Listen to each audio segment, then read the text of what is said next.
നമസ്കാരം, ക്ലാസ്മേറ്റ് ഒരു പുതിയ വീഡിയോയിലേക്ക് സ്വാഗതം. നമുക്ക് 6ാം ക്ലാസ്സിലെ ഇന്ന് നടന്ന എക്സാമിൻ്റെ ആൻസർ കീ നോക്കാം. കേരള പാഠാവലിയായിരുന്നു 6ാം ക്ലാസ്സുകാർക്ക് ഇന്ന്. ഫസ്റ്റ് ക്വസ്റ്റ്യൻ, വായിക്കാം എഴുതാം. പഴയ കാർഷിക വ്യവസ്ഥിതിയിൽ വെച്ചു വിളമ്പാനായി അടുക്കളയിൽ എത്തിയിരുന്നത് മായം ചേരാത്ത ധാന്യങ്ങളും ശുദ്ധമായ കായ്ക്കറികളും മറ്റു ഭക്ഷ്യവിഭവങ്ങളുമായിരുന്നു. കീടനാശിനികളും രാസവളങ്ങളും കൊണ്ട് മണ്ണ് നശിപ്പിക്കുന്നതിന് മുമ്പുള്ള പരമ്പരാഗത കൃഷി രീതിയിൽ രുചിയുള്ള ആരോഗ്യകരമായ വിഭവങ്ങളാണ് വിളയിച്ചിരുന്നത്. ഭക്ഷണ സാധനങ്ങളിൽ മായം കലർത്തുന്നത് കച്ചവട സംസ്കാരത്തിനകത്താണ്. നമ്മുടെ നാടൻ വിഭവങ്ങൾ വെച്ചു വിളമ്പിയിരുന്ന അവസ്ഥയല്ല ഇന്ന് മാർക്കറ്റിൽ നിന്ന് കിട്ടുന്നവ വെച്ചു വിളമ്പുന്ന അടുക്കളയുടേത്.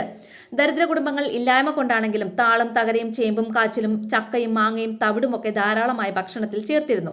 യഥാർത്ഥത്തിൽ അടുക്കള ശുദ്ധം എന്ന് വിളിക്കേണ്ടത് മായം കലർത്താത്ത വസ്തുക്കൾ കൊണ്ട് ശുദ്ധമായ ഭക്ഷണം വച്ചു വിളമ്പുവാൻ സാധിക്കുന്ന അവസ്ഥയെയാണ്. ഇതാണ് നമുക്ക് തന്നിട്ടുള്ള ഗദ്യഭാഗം. ഇനി അതിനെ ബേസ് ചെയ്തുകൊണ്ട് ക്വസ്റ്റ്യൻസ് ഉണ്ട്. ഒന്നാമത്തെ ക്വസ്റ്റ്യൻ ഇതാണ്: ഭക്ഷണ സാധനങ്ങളിൽ മായം കലർത്തുന്നത്. 4 ഓപ്ഷൻസ് ഉണ്ട്. പരമ്പരാഗത കൃഷി രീതിയിൽ, നാടൻ വിഭവങ്ങളിൽ, രുചിയുള്ള ഭക്ഷണ വിഭവങ്ങളിൽ, കച്ചവട സംസ്കാരത്തിന്റെ ഭാഗമായി. ഏതാണ്? ഓപ്ഷൻ ഡി, കച്ചവട സംസ്കാരത്തിന്റെ ഭാഗമായി. അടുത്തത്, അടുക്കള ശുദ്ധം എന്ന് വിളിക്കുന്നത് എന്തിനെയാണ്? മായം കലർത്തിയ ഭക്ഷണ വിഭവങ്ങളെ, പരമ്പരാഗത കൃഷി രീതിയെ, മായം കലരാത്ത വസ്തുക്കൾ കൊണ്ട് ഭക്ഷണം തയ്യാറാക്കുന്നതിനെ, രുചിയുള്ള വിഭവങ്ങൾ ഉണ്ടാക്കുന്നതിനെ. ഏതാണ് ആൻസർ? ഓപ്ഷൻ സി, മായം കലരാത്ത വസ്തുക്കൾ കൊണ്ട് ശുദ്ധ ഭക്ഷണം തയ്യാറാക്കുന്നതിനെ. അടുത്ത സി ക്വസ്റ്റ്യൻ, പണ്ടുകാലത്ത് അടുക്കളയിൽ എത്തിയിരുന്ന ഭക്ഷ്യവിഭവങ്ങളുടെ പ്രത്യേകത താഴെ പറയുന്നവയിൽ ഏതാണ്? 1. പരമ്പരാഗത കൃഷി രീതിയിൽ വിളയിച്ച രുചിയുള്ള ആരോഗ്യകരമായ വിഭവങ്ങൾ. 2. മായം ചേരാത്ത ധാന്യങ്ങളും ശുദ്ധമായ കായ്ക്കറികളും മറ്റു ഭക്ഷ്യവിഭവങ്ങളും. ഇങ്ങനെ 2 സ്റ്റേറ്റ്മെന്റ് തന്നിട്ടുണ്ട്. ഇതിൽ ഏതൊക്കെയാണ് ശരി എന്നുള്ളത് നമ്മൾ എഴുതണം. ഇവിടെ 4 ഓപ്ഷൻസ് ഉണ്ട്. 1 മാത്രം ശരി, 1 തെറ്റ് 2 ശരി, 1 ശരി 2 തെറ്റ്, 1ഉം 2ഉം ശരി. ഇവിടെ ആൻസർ ഏതാണ്? ഇവിടെ ആൻസർ ഡി ആണ്. 1ഉം 2ഉം ശരി. 2ഉം ശരിയാണ്. പരമ്പരാഗത കൃഷി രീതിയിൽ വിളയിച്ച രുചിയുള്ള ആരോഗ്യകരമായ വിഭവങ്ങൾ എന്നുള്ളതും മായം ചേരാത്ത ധാന്യങ്ങളും ശുദ്ധമായ കായ്ക്കറികളും മറ്റു ഭക്ഷ്യവിഭവങ്ങളും. അപ്പോൾ അത് 2ഉം ശരിയാണ്. അപ്പോൾ 1ഉം 2ഉം ശരി. അതാണ് ശരിയായിട്ടുള്ള. ഇനി 4ാമത്തത്, ഗദ്യഭാഗത്തിലെ 4 പ്രസ്താവനകളാണ് ചുവടെ നൽകിയിട്ടുള്ളത്. അവയുടെ ഗദ്യഭാഗത്തിലെ ക്രമം ഏതാണെന്ന് കണ്ടെത്തി എഴുതുക. നോക്കൂ, ഇവിടെ തന്നിട്ടുള്ളത്: എ, കീടനാശിനികളും രാസവളങ്ങളും നമ്മുടെ മണ്ണിനെ നശിപ്പിച്ചു. ബി, ഇന്നത്തെ അടുക്കളകളിൽ മാർക്കറ്റിൽ നിന്നും വാങ്ങുന്നവയാണ് പാചകം ചെയ്യുന്നത്. സി, മായം കലർത്തുന്നത് കച്ചവട സംസ്കാരത്തിന്റെ ഭാഗമാണ്. ഡി, പഴയ അടുക്കളകളിൽ വിളമ്പിയിരുന്നത് മായം ചേരാത്ത ധാന്യങ്ങളും കായ്ക്കറികളുമായിരുന്നു. ഇവിടെ ശരിയായിട്ടുള്ളത് options A B C D, D A C B, D C B A, A B A D B C. അപ്പോൾ ഇതിലെ ക്രമം എങ്ങനെയാണ്? കറക്റ്റ് ആയിട്ടുള്ള ക്രമം എങ്ങനെയാണ്? ഇവിടെ ഓപ്ഷൻ ബി ആണ് ശരിയായിട്ടുള്ള ആൻസർ കേട്ടോ. ഡി എ സി ബി എന്നുള്ളത്. അതായത് ഫസ്റ്റ് വരുന്നത് പഴയ അടുക്കളകളിൽ വിളമ്പിയിരുന്നത് മായം ചേരാത്ത ധാന്യങ്ങളും കായ്ക്കറികളുമായിരുന്നു. ഡി ആണ്. അത് കഴിഞ്ഞിട്ട് എ ആണ് അടുത്തത് എഴുതാനുള്ളത്. കീടനാശിനികളും രാസവളങ്ങളും നമ്മുടെ മണ്ണിനെ നശിപ്പിച്ചു. അടുത്തത് വരുന്നത് സി ആണ്. മായം കലർത്തുന്നത് കച്ചവട സംസ്കാരത്തിന്റെ ഭാഗമാണ്. അടുത്ത വരുന്നത് ബി, ഇന്നത്തെ അടുക്കളകളിൽ മാർക്കറ്റിൽ നിന്നും വാങ്ങുന്നവയാണ് പാചകം ചെയ്യുന്നത്. അപ്പോൾ ഇതാണ് നമ്മുടെ ആ ഒരു ഓപ്ഷൻ, ക്രമം എന്ന് പറയുന്നത്, ഗദ്യഭാഗത്തിലെ ക്രമം. അപ്പോൾ D A C B, B ഓപ്ഷനാണ് അപ്പോൾ കറക്റ്റ് ആയിട്ടുള്ളത്. അപ്പോൾ ബി ഓപ്ഷൻ എഴുതിയ ആൾക്കാർക്ക് മാർക്ക് കിട്ടും കേട്ടോ. അടുത്തത് 2ാമത്തത് കുറിപ്പാണ് എഴുതാനുള്ളത്. മുളങ്കൂമ്പും നെവേഞ്ചിയും തന്ന രുചിയെക്കുറിച്ച്, കേരളത്തിലെ ഗോത്രവർഗ്ഗക്കാർ കഴിക്കുന്ന ഭക്ഷണ രീതിയെക്കുറിച്ചും സുകുമാർ ചാലിഗദ തൻ്റെ ലേഖനത്തിൽ പറയുന്നുണ്ട്. നിങ്ങളുടെ ഭക്ഷണ രീതി അവരുടേതുമായി എങ്ങനെ വ്യത്യാസപ്പെട്ടിരിക്കുന്നു? ഒരു കുറിപ്പ് തയ്യാറാക്കണം. അതായത് ഇപ്പം നിങ്ങളുടെ വീട്ടിലൊക്കെ പ്രിപ്പയർ ചെയ്യുന്ന ഭക്ഷണവും ഈ ഗോത്ര വർഗത്തിലുള്ള ആൾക്കാർ കഴിക്കുന്ന ഭക്ഷണവുമായിട്ട് ഒരുപാട് വ്യത്യാസമുണ്ട് അല്ലേ? അപ്പം അതിനെയൊക്കെ ബേസ് ചെയ്ത് നിങ്ങൾ ഒരു ആൻസർ എഴുതണം. അതുപോലെ തന്നെ അക്ഷരത്തെറ്റില്ലാതെ കറക്റ്റായിട്ട് എഴുതുകയും വേണം. അപ്പോൾ അങ്ങനെ ആകുമ്പോൾ നമുക്ക് മാർക്ക് സ്കോർ ചെയ്യാൻ പറ്റും കേട്ടോ. അടുത്തത് ബി ക്വസ്റ്റ്യൻ നോക്കിയോളൂ. കുപ്പായം വിയർപ്പിലൊട്ടി.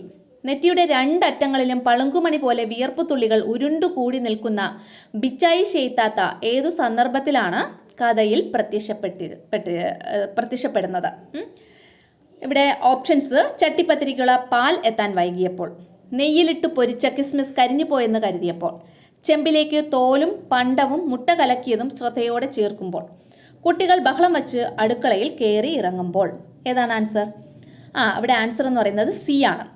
ചെമ്പിലേക്ക് തോലും പണ്ടവും മുട്ട കലക്കിയതും ശ്രദ്ധയോടെ ചേർക്കുമ്പോഴാണ് ആര് വന്നത്? ബിച്ചായി ഷെയ്ത്താത്ത. ഓക്കെ. അടുത്തത് താഴെ കൊടുത്തവയിൽ സുവാർത്ത എന്ന വാക്ക് ഏറ്റവും ഉചിതമായി പ്രയോഗിച്ചിരിക്കുന്നത് എവിടെയാണ്? സുവാർത്ത എന്ന് വെച്ചാൽ എന്താണ്? നല്ല വാർത്ത അല്ലേ? നോക്കിയോളൂ. എ, തൻ്റെ പ്രിയപ്പെട്ട വളർത്തുനായയെ 2 ദിവസമായി കാണാനില്ലെന്ന സുവാർത്ത അവൻ കൂട്ടുകാരോട് പങ്കുവച്ചു. അത് എ. ബി സ്റ്റേറ്റ്മെന്റ്, കലോത്സവത്തിൽ സ്കൂളിന് 1ാം സ്ഥാനം കിട്ടിയ സുവാർത്ത ഞങ്ങൾ ആഘോഷിച്ചു. ഇങ്ങനെ 2 സ്റ്റേറ്റ്മെന്റ് ഉണ്ട്. അതിൽ നമ്മൾ ഓപ്ഷൻസ് നോക്കാം. എയും ബിയും ശരി, എ ശരി ബി തെറ്റ്, എയും ബിയും തെറ്റ്, എ തെറ്റ് ബി ശരി. ഏതാണ് ആൻസർ? എ തെറ്റ് ബി ശരി. അതാണ് കറക്റ്റ് ആയിട്ടുള്ളത്. കാരണം എന്ന് വെച്ചാൽ തൻ്റെ പ്രിയപ്പെട്ട വളർത്തുനായയെ 2 ദിവസമായി കാണാനില്ല. അതൊരു നല്ല വാർത്തയാണോ? അതൊരു നല്ല വാർത്തയല്ല അല്ലേ?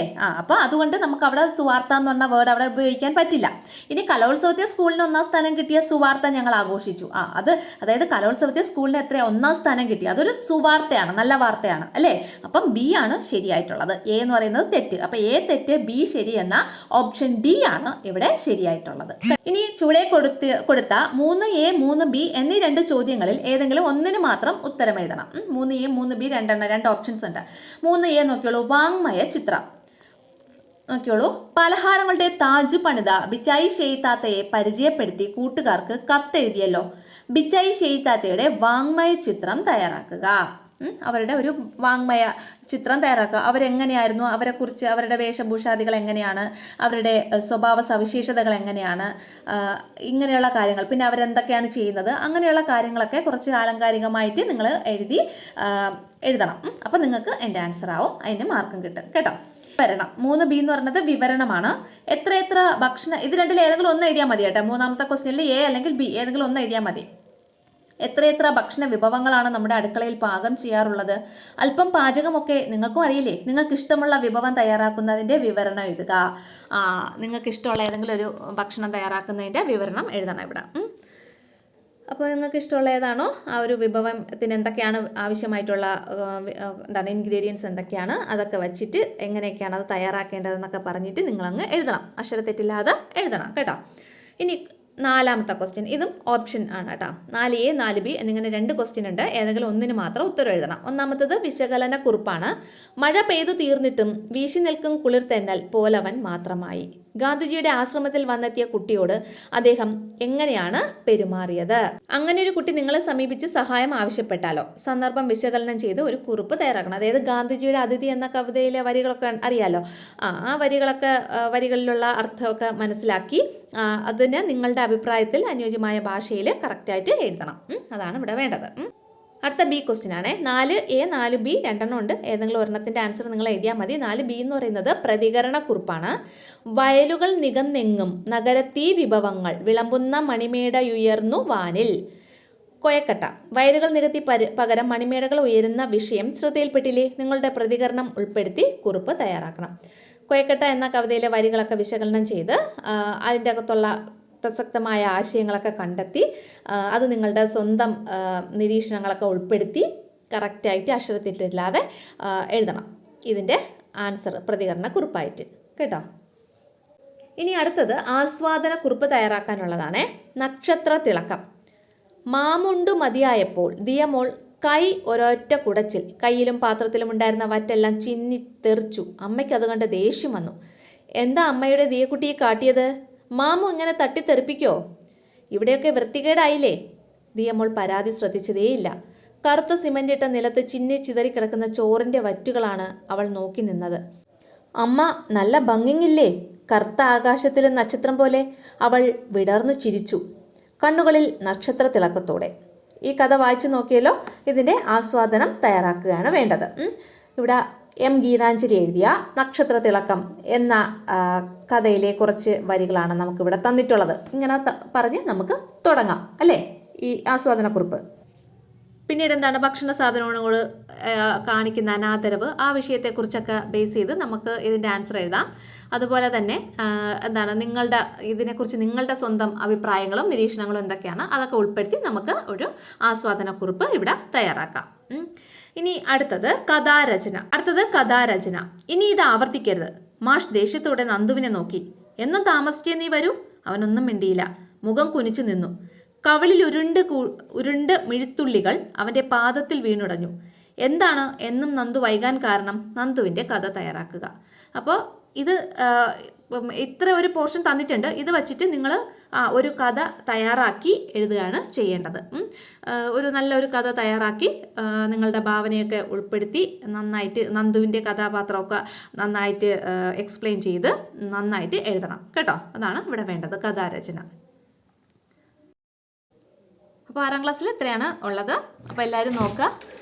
എല്ലാവർക്കും എത്രത്തോളം മാർക്കൊക്കെ സ്കോർ ചെയ്യാൻ കഴിയുന്നുണ്ടെന്ന് നോക്കാം. താങ്ക്